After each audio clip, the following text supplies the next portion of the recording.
l'Union, donc qui est le grand quartier d'écoquartier dont fait partie la Pleine Image, là où il y a l'Imaginarium.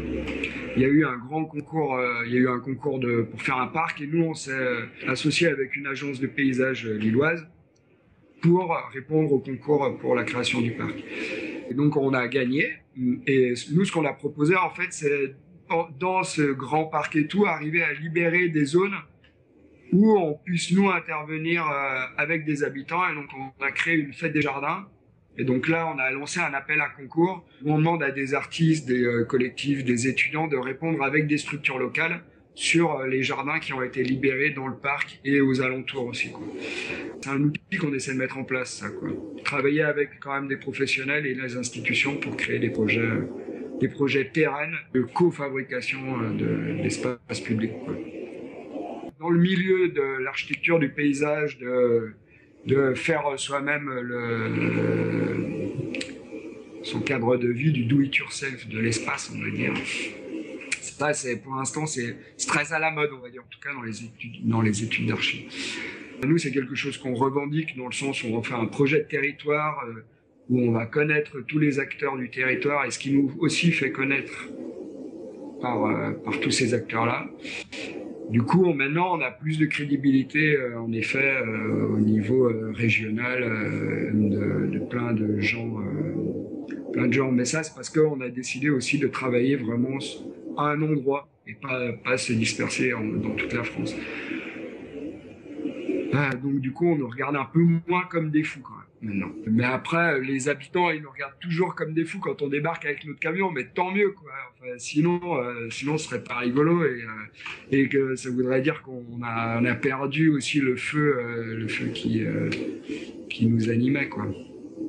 Dans les projets comme ça d'appropriation, pas forcément d'espace, mais qui peut être de tout, il faut aussi faire de l'éducation, faire de la pédagogie envers les gens pour montrer que c'est possible de faire, parce qu'en fait on nous l'apprend jamais, surtout pas à l'école ni à la télé, quoi, de faire par soi-même. Et du coup il faut bien que nous on le montre, quoi. Sinon il y a personne d'autre qui le fera à notre place, quoi.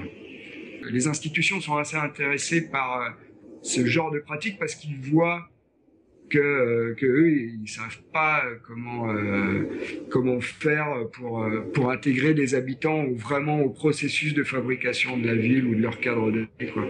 Ils font des réunions de concertation, mais c'est déjà un échec avant même d'avoir été fait, quoi. Et nous, ce qu'on essaie de faire, c'est pas tant de faire des réunions, mais de faire des chantiers, en fait, participatifs. Donc, c'est les gens qui viennent mettre la main à la pâte. Et c'est né comment? C'est né par un premier projet qui a eu lieu à Roubaix, où en fait, on a proposé de faire une micro-ferme, micro-champignonnière dans un quartier. Le processus du projet, c'était d'occuper un espace avec des jeunes du quartier en passant par le centre social, construire une serre à l'intérieur, faire pousser les champignons dans cette serre et faire un repas de quartier avec les champignons qui avaient poussé dans la serre. L'idée, c'était de montrer que le quartier pouvait produire autre chose et que ça créait du lien social et du coup, et que ça pouvait aussi créer de l'économie, parce qu'on a montré on faisait pousser une grande quantité de champignons en très peu de temps, par l'introduction d'agriculture urbaine notamment et d'outils de production urbains.